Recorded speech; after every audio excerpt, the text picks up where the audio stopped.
I'm sitting in my living room right now, staring at a dark television screen, waiting for my wife to walk through the front door. There is blood under my fingernails that won't come out, and a man is lying dead in a pool of his own blood across town because of a plan I spent a year perfecting. I was supposed to be the winner tonight. I was supposed to finally be free of her lies. But as I sit here shaking, I realize that in my quest to destroy her for cheating, I've accidentally become a murderer. It all started with a birthday gift, a brand new iPad that was meant to be a token of my love, but ended up becoming the digital key to my own damnation. For 10 years, I thought I was the hero of a quiet, stable love story. At 37, I'm an engineer, a man of logic, blueprints, and steady hands. I'm 5'8", slightly balding, and average in every sense of the word, but I made up for it with a devotion that bordered on worship. My wife, Stacy, is a 34-year-old night shift nurse. Because our schedules were opposite, her working 3 p.m. to 3 a.m. and me working 5 a.m. to 2 p.m., I took over the domestic world. I cooked every meal, scrubbed every floor, and kept the house pristine so our precious weekends together would be perfect. We were child-free by choice, or so I thought, and our life seemed like a well-oiled machine.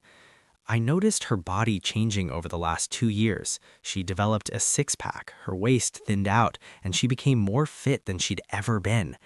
I attributed it to her new gym friend, Gracie. I was proud of her. I was the supportive husband who was happy she finally found a hobby that made her feel beautiful. Then came that Sunday night in March 2023. Stacy was in the shower, and I was sitting on our bed, helpfully syncing her new iPad to her iCloud account. It was supposed to be a surprise, but as the data began to populate, the screen exploded with notifications. My eyes drifted to a message from Gracie. I expected to see talk of protein shakes or yoga poses. Instead, I saw a sentence that shattered my spine. I pulled a muscle last time. Tomorrow, it's your turn to get on top, winky face. The air left the room. My mind, trained to solve problems, began to glitch. Maybe it's a joke. Maybe getting on top means a specific exercise. But deep down, the engineer in me knew that the simplest explanation was usually the truth. My straight wife was either involved with a woman, or Gracie wasn't a woman at all. Before I could grab my phone to take a photo of the evidence, I heard the shower stop. The wet slap of her feet on the tile sent me into a blind panic. I shut off the iPad, threw it on the nightstand, and dove under the covers, pretending to be fast asleep. I stayed awake all night, my heart thumping against the mattress like a trapped animal. I watched the clock tick toward 4 a.m., the time I usually leave for work, but I wasn't going to work that day. I was going to become a shadow. I got dressed, kissed her forehead while she slept, and drove my car down the street to wait. At exactly 7:50 a.m., Stacy pulled out of the driveway, headed for her 8 a.m. gym session. I followed her, keeping 3 cars back, praying to a God I hadn't spoken to in years that she would pull into the YMCA. She didn't. She drove 15 minutes into a neighborhood I'd never seen and pulled into the driveway of a house where a lime green '67 Mustang sat like a neon sign of my betrayal. A man stepped out of the front door. He was everything I wasn't. 6'2", totally jacked, with a thick beard and the rugged look of a lumberjack. He didn't just greet her. He pulled her into a hug that lasted too long, a hug that spoke of years of intimacy. She walked into his house without looking back. I sat there in my car, gripped by a nausea so violent I thought I'd vomit on the dashboard. I waited 4 hours. At noon, she walked out. Her hair was a matted mess, her face was flushed, and her clothes were wrinkled as if they'd been thrown hastily back on. They hugged again. She got in her car and she drove home to get ready for her nursing shift, as if she hadn't just spent the morning in another man's bed. That was the moment the good husband died. In his place, a cold, calculating stranger took over. I didn't confront her. I didn't scream. Instead, I went to a divorce lawyer who told me that without hard proof and because I was the high earner, she'd likely take half of everything I had spent a decade building.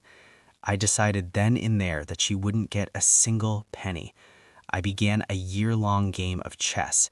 I slowly moved every asset I owned to my brother's name. I even began swapping her birth control pills with lookalikes, a petty, dark act of sabotage fueled by my rotting heart. But the final move of my game was tonight. I was going to get the video evidence that would destroy her in court. I didn't know that by the end of the night, Gracie would be dead and I would be a fugitive in my own home. I spent the next year living with a ghost. Every time I kissed Stacy, every time I ate the dinner I had cooked for her, and every time she told me she was heading to yoga, I felt a piece of my soul turn to stone. I didn't just want a divorce, I wanted a total erasure of the life she thought she was entitled to. By early 2024, the paper version of me was a pauper. My house owned my brother, my bank accounts were drained into his, and I was driving cars that officially belonged to him.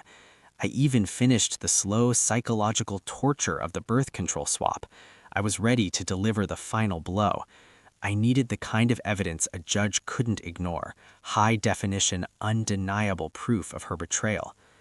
I bought 3 infrared spy cameras off Amazon, the kind that blend into the shadows. I spent weeks studying the lumberjack's schedule. I knew when the lime green Mustang left and when it returned. Tonight was the night. I saw him pull out around 7:45 p.m., likely for a gym run or a grocery trip. I didn't waste a second. I dressed in black from head to toe, heavy hoodie, cargo pants, and tactical gloves. I grabbed a backpack containing the cameras and a heavy 18-inch steel crowbar. I wasn't there to hurt anyone, I just needed a way in. The house was silent, tucked away at the end of a cul-de-sac. I snuck around to the back, my heart hammering a frantic rhythm against my ribs. I found the bedroom window. To my surprise, it was cracked open just a hair, an invitation from fate. I slid the crowbar into the gap and heaved. With a soft click, the lock gave way. I tumbled into the room, the scent of his cologne, something woody and expensive, filling my lungs. It made my blood boil. This was the stage for my humiliation. I moved with the frantic energy of a man possessed. I tucked the first camera into the leaves of a dusty potted plant in the corner. The second went into the closet, angled through the slats of the folding doors. I was standing on a chair trying to wedge the final camera behind the wall-mounted TV facing the bed when I heard it, the heavy thud of a car door, the rumble of a powerful engine cutting out in the driveway. My blood turned to ice. I wasn't done. I scrambled to get the cameras back out of the potted plant and into the closet, my gloves slipping on the plastic. I grabbed my backpack and the crowbar, making sure I didn't leave a single trace of my spy kit behind. I didn't look back at him as I climbed back out the window. The night air hit me like a physical blow, shocking my lungs. I ran to my car, parked 2 blocks away in the shadows, and drove like a ghost through the suburban streets, my eyes darting to every set of headlights, certain they were the police coming to take me away. 10 minutes away, there's a dense patch of woods behind an old construction site. I pulled over, my hands shaking so violently I could barely turn the key in the ignition. I stripped off the black hoodie, the pants, and the gloves. I dug a hole in the soft, loamy earth with my bare hands and the edge of the crowbar, burying everything, the clothes, the weapon, and the 3 cameras that held nothing but the darkness of that room. I stood there in the freezing air in just my undershirt, rubbing dirt onto my skin to cover the smell of his house before putting on the spare change of clothes I kept in the trunk. I had to look normal. I had to be the good husband one last time. I made it home at 3:15 a.m. The house was dark, the air smelling of the lemon floor wax I had used just that morning. I went straight to the bathroom and scrubbed my hands until the skin was raw and red, terrified that some microscopic trace of him was still clinging to me. I was standing in the kitchen, staring at a glass of water I couldn't drink, when I heard the sound that usually brought me peace, the hum of Stacy's car pulling into the driveway.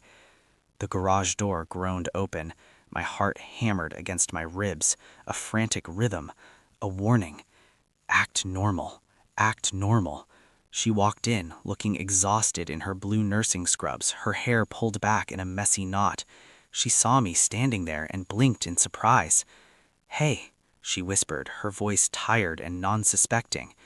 "Why are you up so early, honey? Is everything okay?" I looked at her, really looked at her, and for the first time in a year, I didn't feel rage. I felt a hollow, soul-deep terror. She had no idea that the man she had been getting on top of was currently cooling on a bedroom floor. She had no idea that the average husband she had been cheating on was now a killer. I forced a smile, a mask made of lead. "Just couldn't sleep," I managed, my voice sounding like someone else's. "I was just waiting for you to get home." She smiled back, that same smile she'd used for 10 years, and walked over to hug me. As her arms wrapped around my chest, right over my thumping, guilty heart, I realized the true horror of my plan. I had moved the house, the cars, and the money. I had prepared. The sun rose on Monday morning like a spotlight I wasn't ready for. I sat at the kitchen table, nursing a cup of coffee that had gone stone cold, watching Stacy sleep through the crack in the bedroom door. The news didn't break immediately. It took until 2 p.m. for the first siren to wail in the distance, a sound that sent a jolt of electricity straight through my spine. I was supposed to be at work, but I'd called out sick, claiming a migraine. The irony wasn't lost on me. My head felt like it was being crushed in a vice of my own design. At 4 p.m., while Stacy was getting ready for her next shift, her phone, which sat on the counter between us, began to vibrate. It wasn't a text from Gracie. It was a news alert from a local app. Death investigation underway in quiet suburb. I watched her pick it up. I watched her thumb scroll. I watched the color drain from her face until she looked as ghostly as I felt. "Oh my God," she whispered, her voice cracking. "What is it, honey?" I asked, my voice a masterpiece of manufactured concern. I walked over and looked over her shoulder at the screen. There was a grainy photo of the house with the lime green Mustang. The headline mentioned a suspected burglary gone wrong. She didn't say a word. She dropped the phone onto the granite counter and rushed to the bathroom. I heard her gagging, the sound of her world shattering behind a locked door. I stood there, leaning against the sink, feeling a sick, twisted sense of triumph that was immediately swallowed by dread. I had wanted her to hurt, but not like this. I wanted to be the one to break her heart, not a steel crowbar. As the evening wore on, the details began to leak out like blood through a bandage. The victim was identified as Mark Vance, a local personal trainer. The police were looking for a person of interest seen wearing black clothing in the area. Stacy didn't go to work that night. She claimed she was sick, echoing my own lie, and spent the night huddled on the sofa, staring at nothing. Every time her phone buzzed, she flinched. I knew what she was waiting for, a text from a dead man.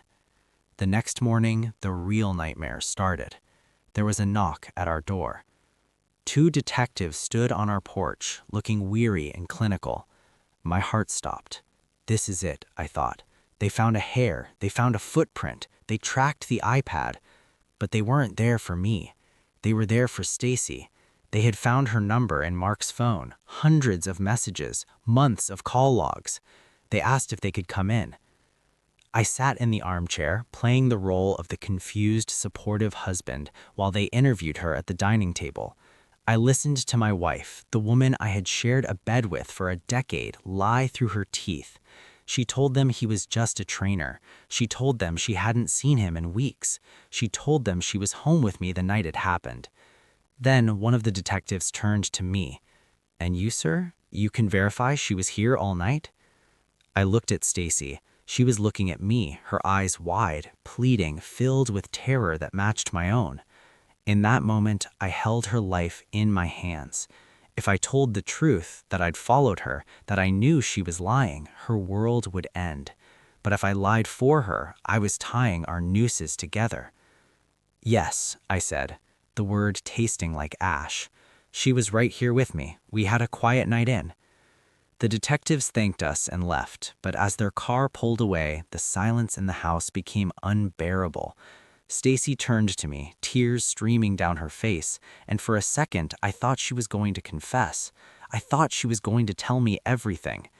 Instead, she just hugged me and sobbed, "Thank you for believing me."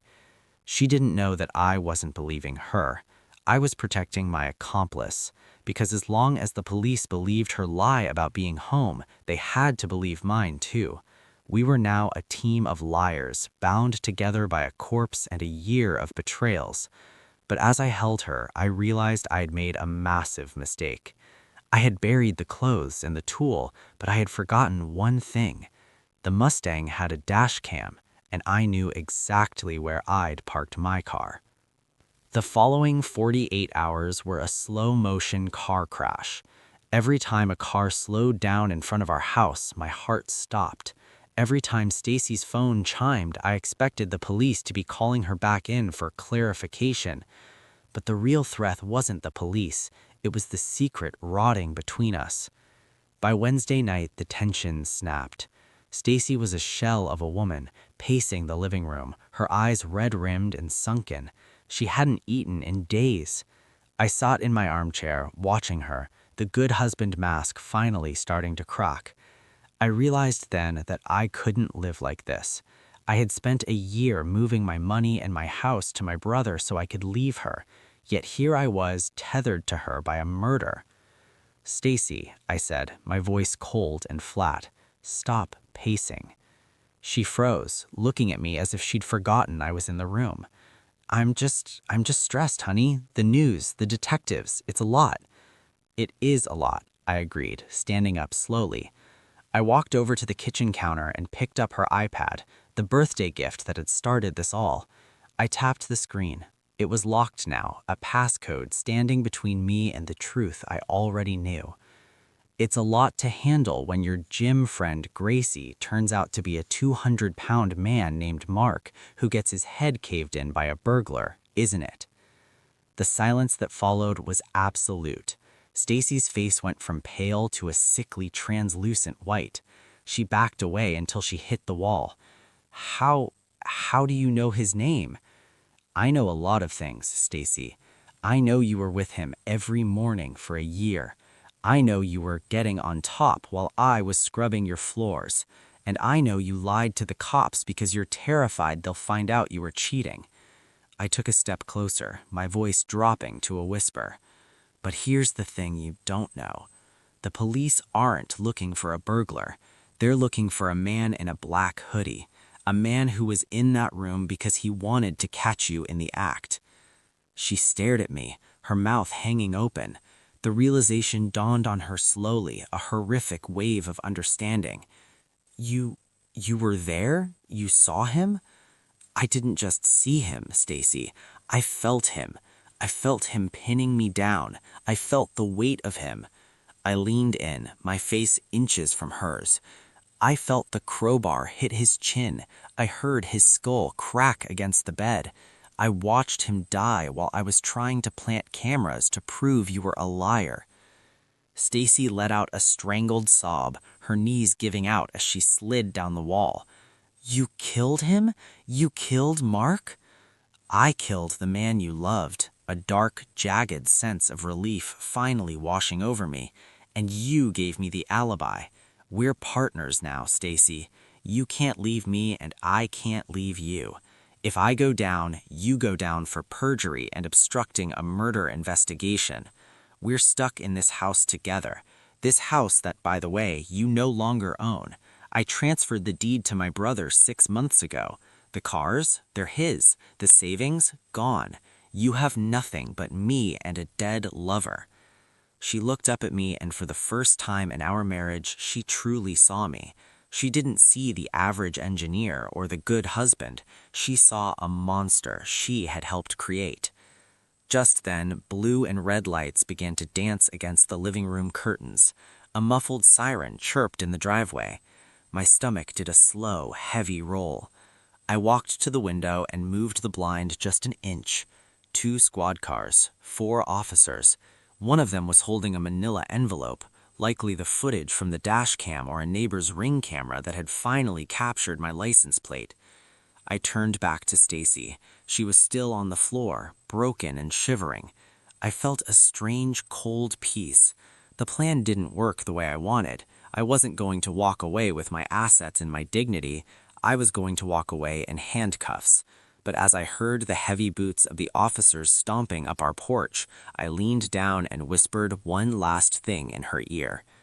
"At least now," I said, "everyone will finally know the truth." The first knock at the door sounded like a gavel. My story was over, and the sentence was about to begin.